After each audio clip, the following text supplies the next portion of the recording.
Hey there, welcome to this week's episode of Next Level Play Therapy.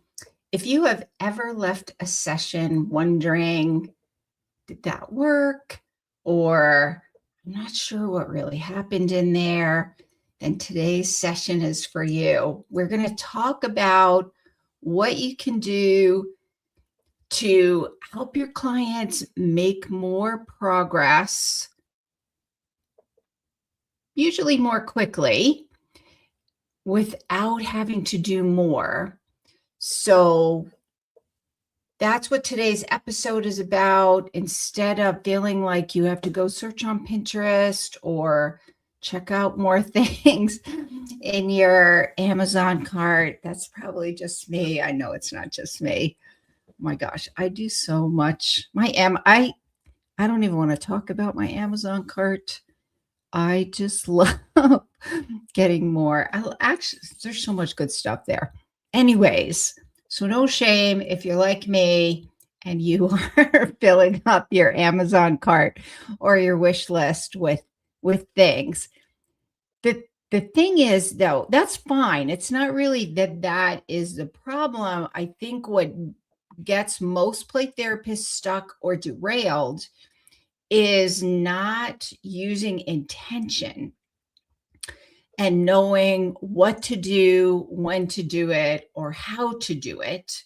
And so oftentimes what I find is we just kind of lean a little heavily into our intuition, which is a good thing. It's not a bad thing. But if it's intuition without direction or structure to know where we're going or what the process is to get where we're going, then it ends up being a little bit more like throwing spaghetti against the wall and hoping something sticks. And that doesn't really work. And I've been there. I get it. And it's really frustrating.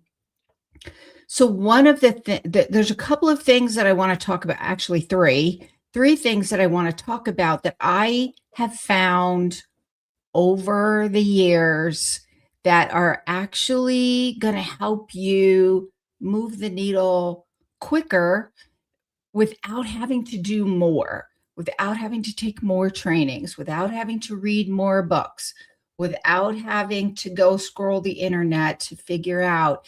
If you get the foundational aspects of these things, then when you get lost, not if you get lost, but when you get lost, then you can get back on track more quickly and get the results for your clients that you really want to get for them, which is to help them heal. That's the whole point of becoming a play therapist, is the fact that we do this because we want to make a difference, we want to help children heal, and we want to make their lives better.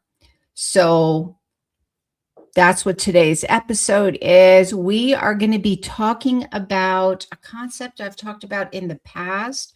So if you've watched any of my live stream episodes or listened to any of my previous podcast episodes, you've probably heard me talk about this.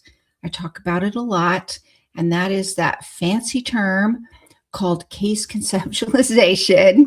And before your eyes glaze over, or you're like, this sounds way too much like grad school. That made no sense to me. And I don't even really know what the heck she's talking about.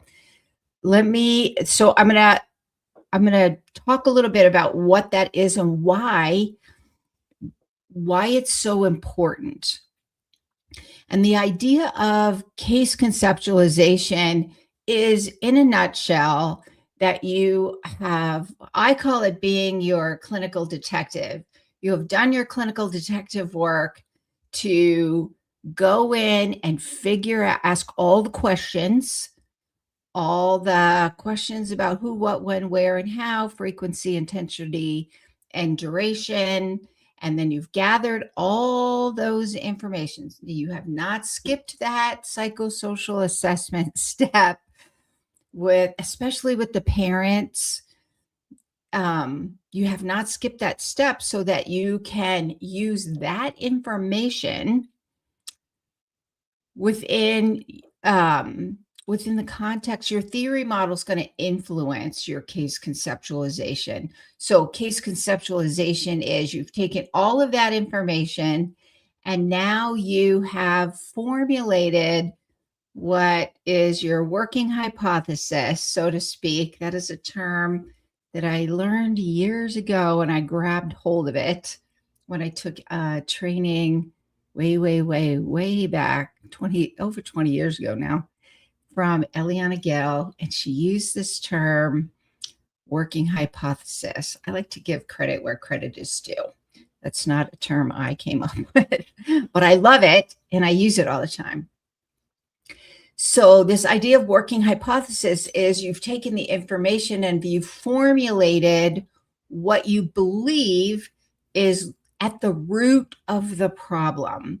So you do your initial case formulation or case conceptualization, AKA working hypothesis, and then you use that over time throughout the treatment process as you're gathering more information, session to session to session. You're using that information to fine tune and adjust as needed your case conceptualization. So it's not a one and done. It's let's get our initial one, then start working with client and parents, maybe family, and we're going to use that to help us better understand what are the driving forces to what is going on, the problem that clients are experiencing. So you're looking at what is activating it, when it happens, where it happens, what activates it, frequency, intensity, and duration, and then what are the patterns that are sustaining it in the child's life. And so one of the ways that we do this, and we're going to talk a little bit about this as well, that idea of community. And in my online play therapy communities, I have two. One is Play Therapy Academy, and that's more of the I call that one more like the VIP experience, mostly because it's kind of structured. We meet a couple times a month. We the meetings are structured so we can maximize the benefit, the learning for everybody, and getting to the bottom of what's going on to help clients. But also, how are we learning how to use play therapy? And so what we'll do is, and then also now Play Therapy Elevation Circle, which is my play therapy community online membership, where we meet once a month for consultation. We'll do a book club in there. We're reading Being a Brainwise Therapist, and how do you apply that to play therapy? So in these consultation meetings, these mastermind meetings, if you're in Elevation Circle, we will take that information about what's been going on, and then how do we figure out what is driving this behavior or driving the problem? Because really, how do you know what to do in sessions if you haven't figured out what is going on? Like, why is it happening? How do you know what to do?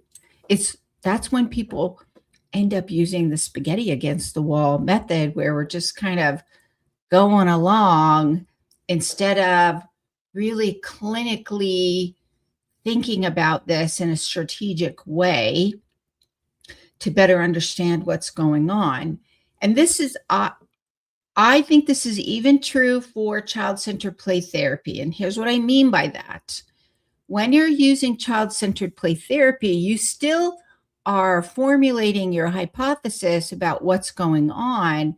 You're using that information about what's going on in the sessions to kind of get a sense of where the child is in the treatment process, like what stage of play therapy are they in, what are the themes that are going on in the session, and you kind of use that information to help you understand, is your client making progress? Where are they in the change process when you're working with parents in the parent only sessions? Because they are not in the sessions if you are using child-centered play therapy.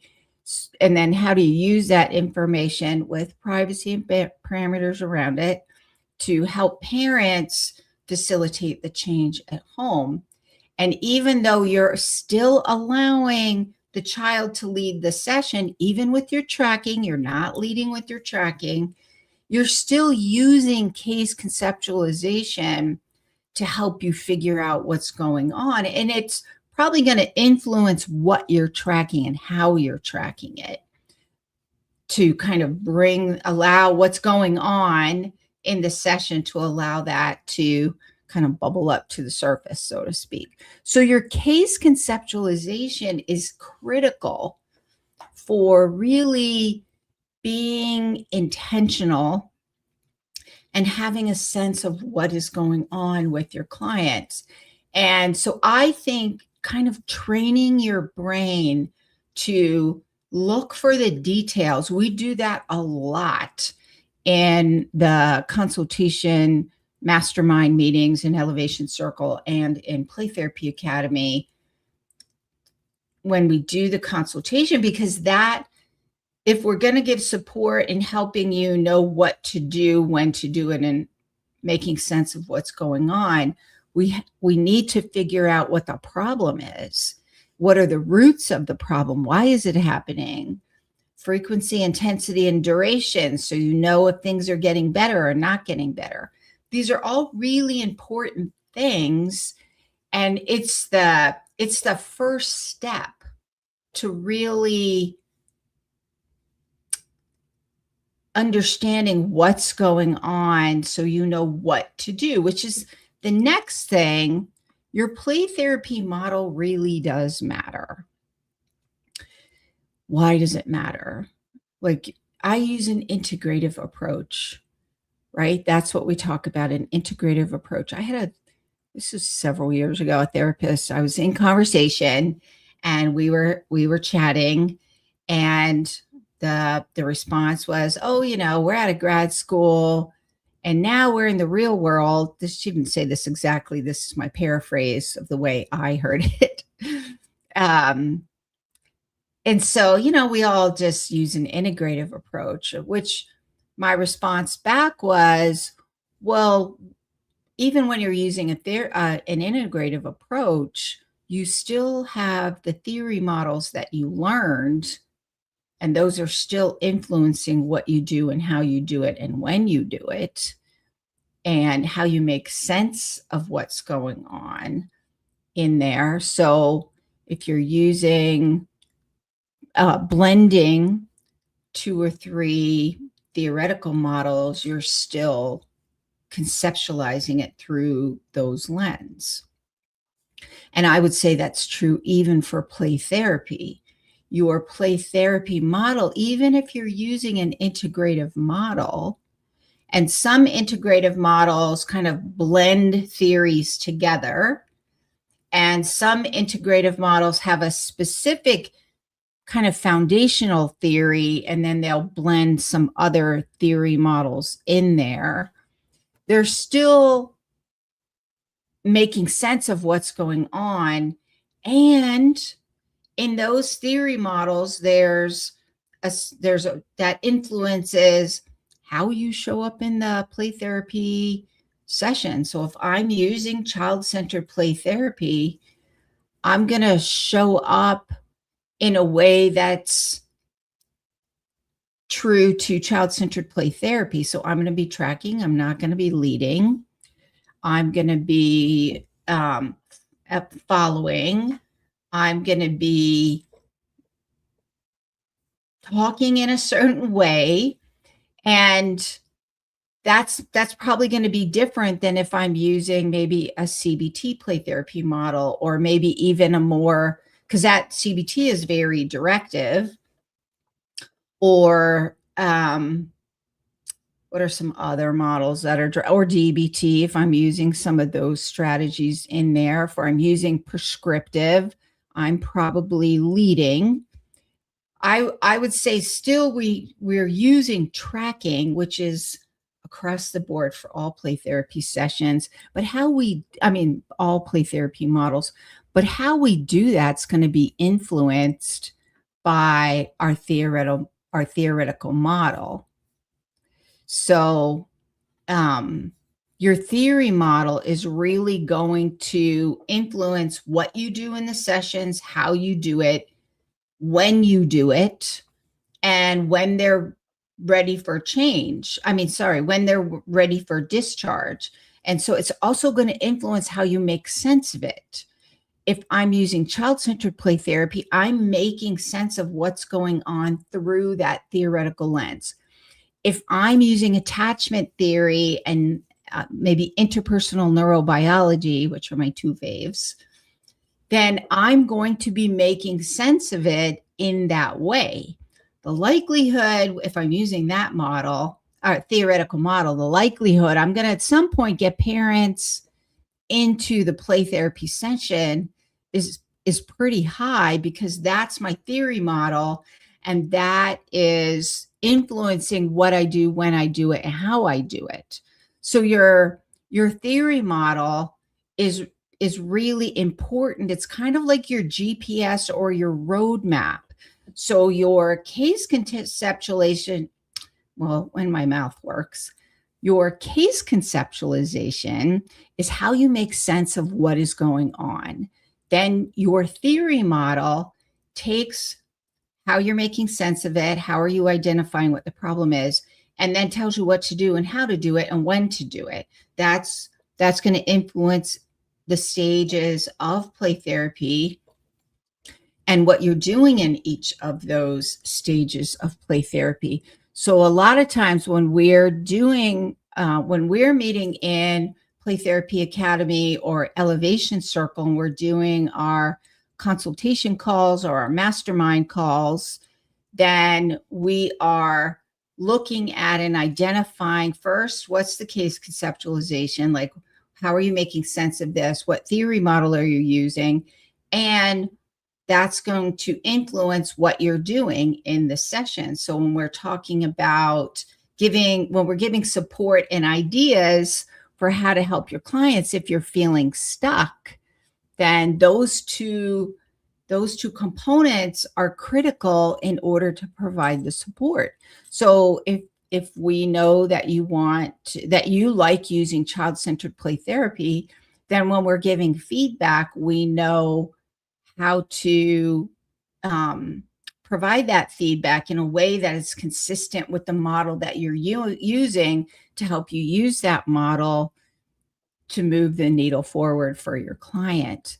So, and I think here's the other thing, which brings me to the next point, which I think is the secret sauce for making a difference for your clients in the play therapy treatment process. And that is the idea of relationship. So there's two kinds of relationships. There's the therapeutic relationship that you have with your client. That, to me, is the glue. Like when we don't know what to do or when to do, or something just happened in the session and we need a minute to get it sorted out in our heads, then we lean into relationship. There is so much power in helping clients feel seen, heard, and understood, experiencing unconditional positive regard and empathy. That presence in the therapy room, regardless of whatever age the person is sitting in front of you in that therapeutic space, feeling seen, heard, and understood, feeling unconditional positive regard and empathy, that in and of itself creates healing.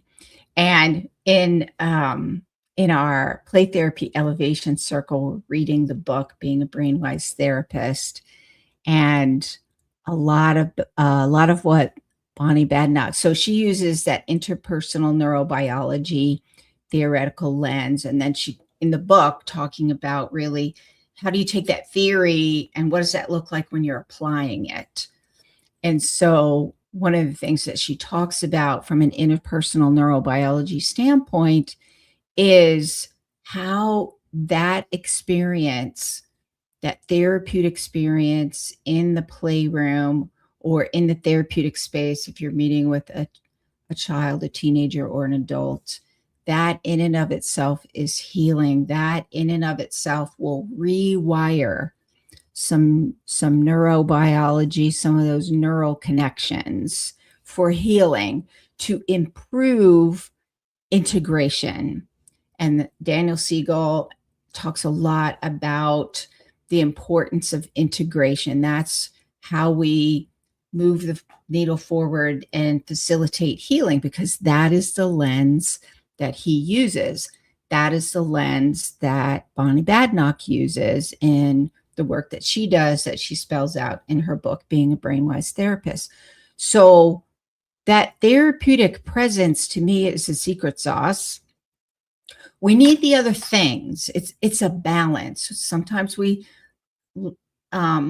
lean heavily into our case conceptualization. Sometimes we lean more heavily into what does our play therapy model say. Sometimes we lean more heavily into that therapeutic relationship. Sometimes we can do a really good version of all three of them at one time. That's when the magic happens, and it's a process. It's ebb and flow. Nothing is done perfectly all the time.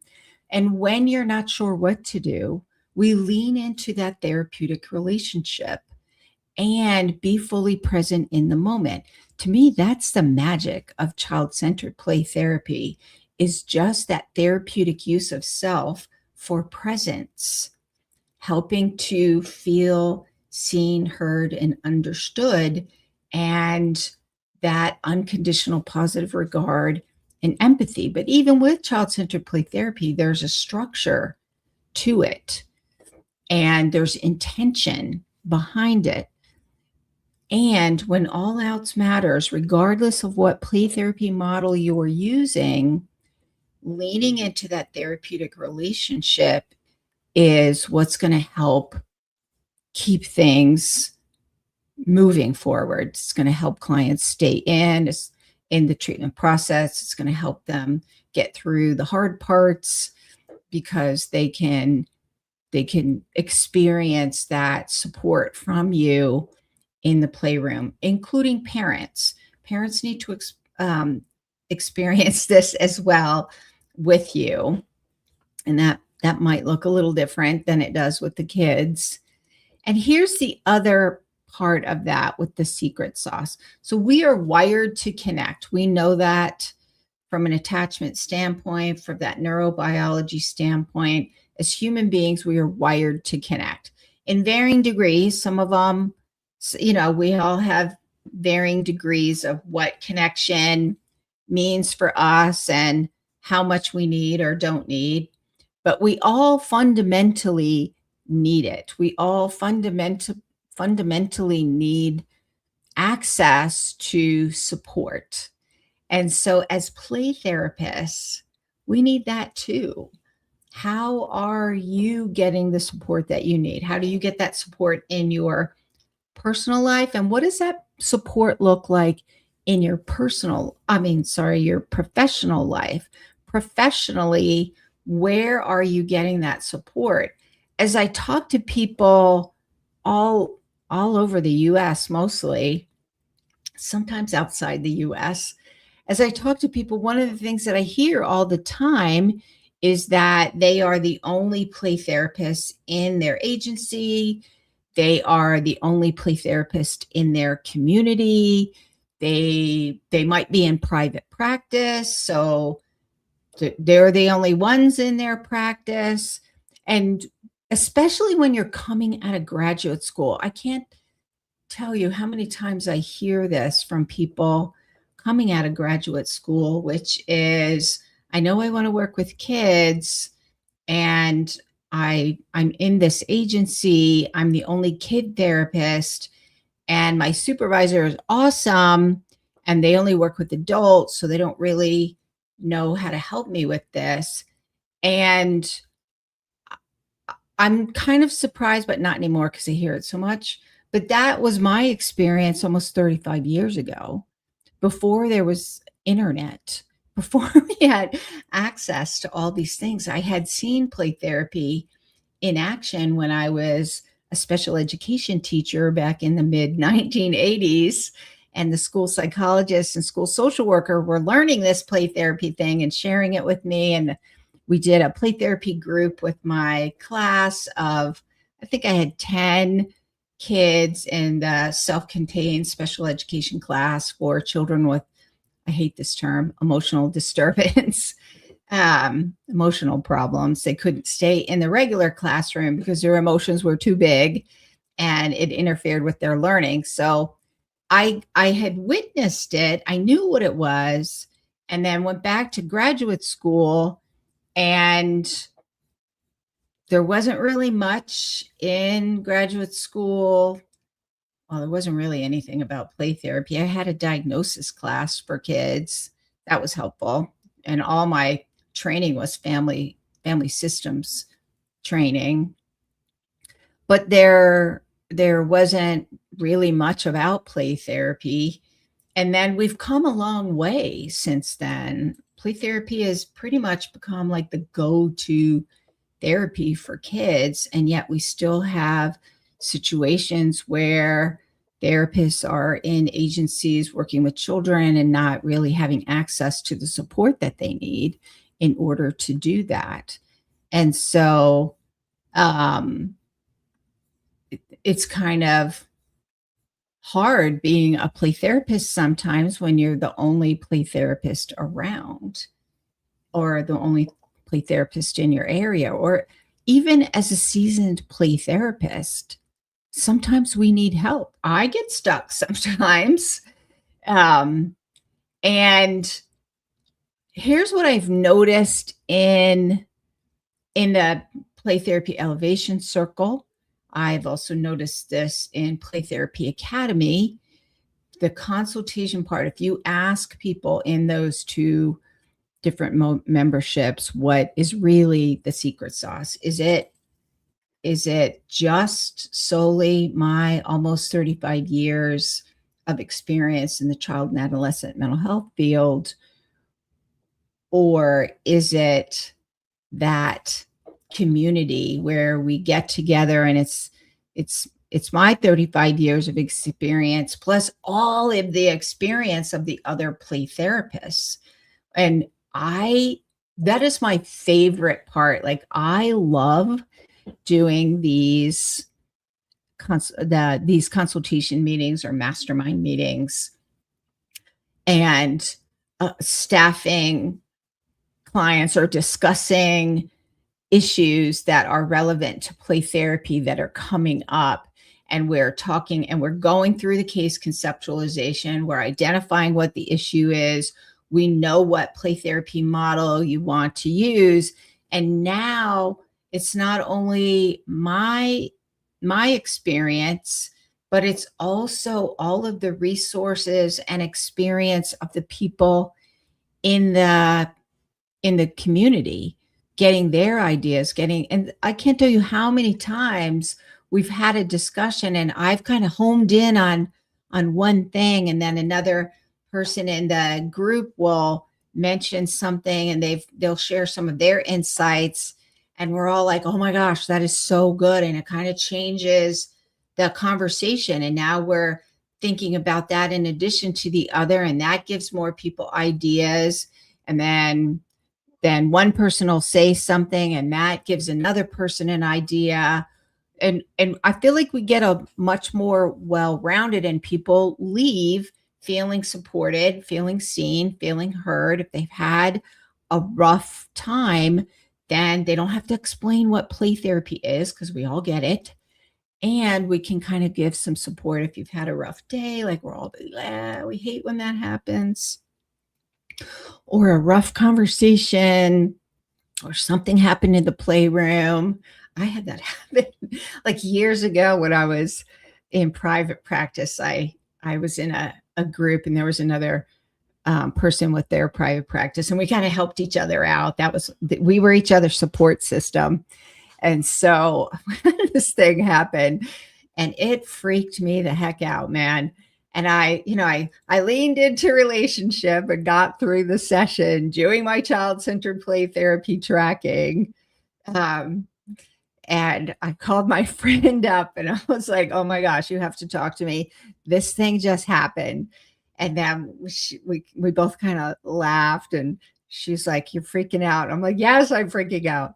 And so she gave me some ideas, and she kind of helped me through it. And when she ran into some things, I kind of helped her through it. But that's just the thing. We didn't have to do it alone. We had some support with each other. So if you have that, that is awesome.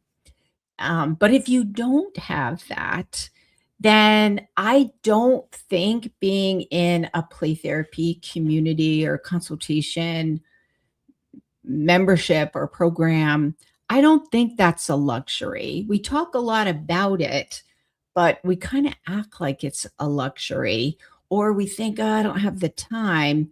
And my thought is, what I found doing this for the the memberships, Play Therapy Academy, I've been doing it, I think, since 2019, I think, or something like 6 or 7 years maybe.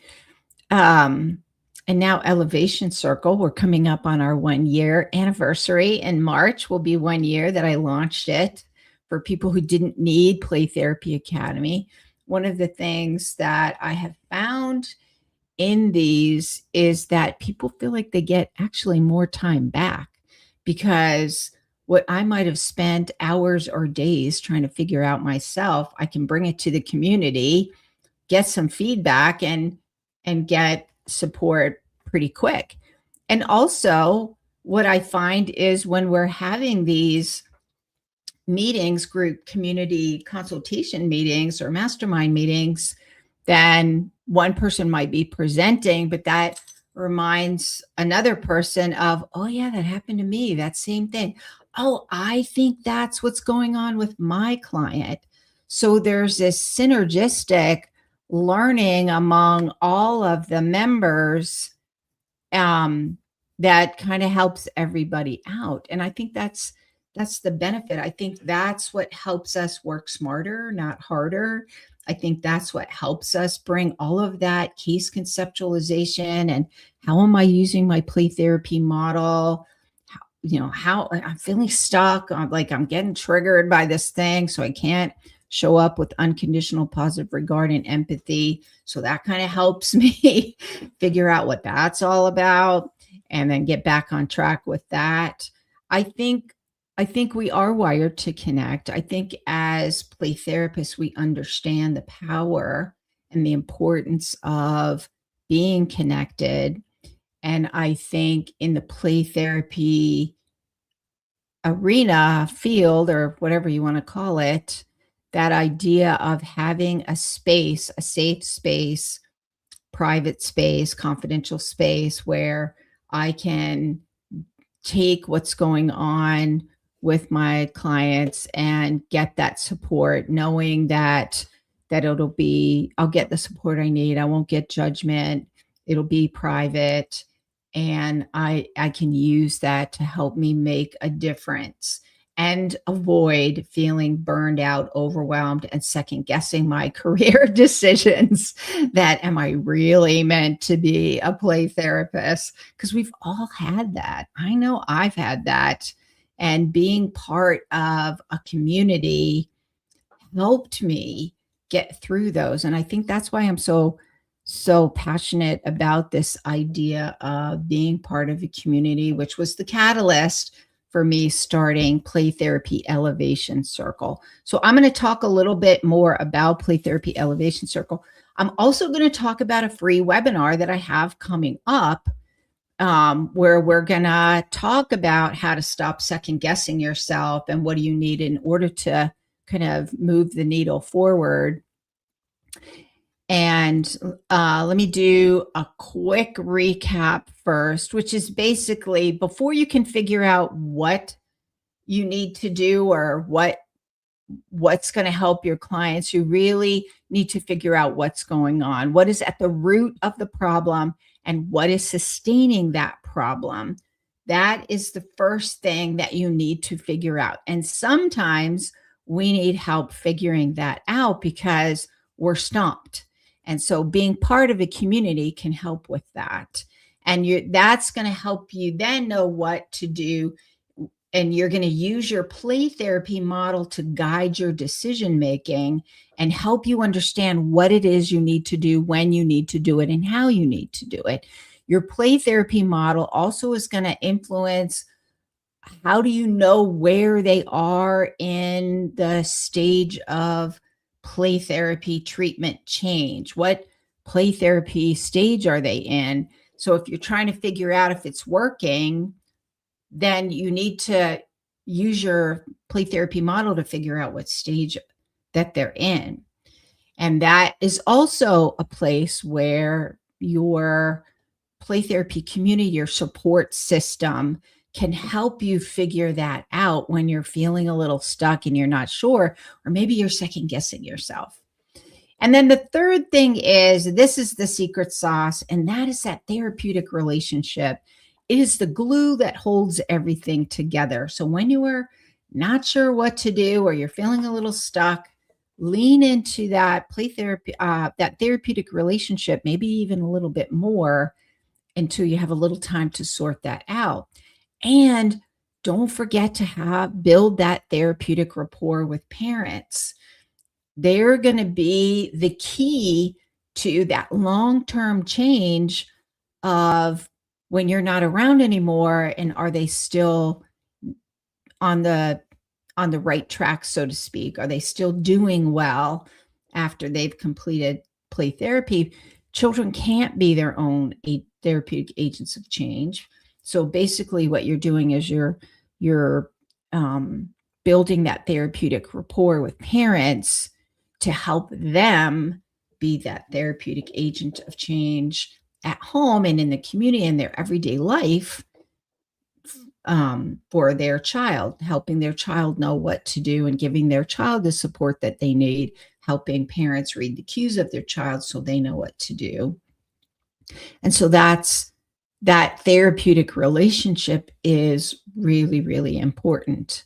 And I feel like we get the fact that it's the therapeutic relationship is important, and we tend to really, where I find people get stuck a lot is the case conceptualization. And then, am I actually using my play therapy model to fidelity? Or if I'm integrating, what theory models am I integrating? And then who's supporting you? Where are you getting support? Who's helping you when you're feeling stuck? Where do you go when you're second guessing yourself and maybe your imposter syndrome is kicked in and you're thinking, I don't think I'm cut out to be a play therapist? And maybe in the rare cases, maybe that's true. But what I find overall, the vast majority of cases is that you are called to make a difference in the lives of children and their families to help them heal. What's probably happened is you've gotten burned out, or you're not sure what to do because you're still learning and you need more support. And so, um, that's where being in a community can be really helpful. And if you are wanting a little bit more support and you want to kind of understand things, then I understand how to work smarter, not harder, so to speak. And you need some um, strategies for being more intentional and getting better outcomes for your clients. And I want to invite you to an upcoming free webinar that I have. It's going to be on Sunday, January 25th at 4 p.m. Pacific time. It's 7 p.m. Eastern time. How to stop second guessing every clinical decision, even with complex cases. That's the free webinar. It's about an hour. And if you're interested, registration is going to close soon. So you'll definitely want to pop over to my website at rhplaytherapytraining.com. That's rhplaytherapytraining.com, Renewing Hearts Play Therapy Training. Check out the free webinar that I have coming up and register soon. There will be a recording especially for those of you that are living outside of the United States, and the time zone conversion might be a little rough for you. But if you attend live, there are some, I have a gift for those who are attending live. So definitely want to make sure you can attend live. You can ask questions if you attend live. So those are the other benefits. So we're going to post the links in the comments. So if you want to pop over to the website at rhplaytherapytraining.com, register for the free webinar today, and I will see you next week. Bye for now.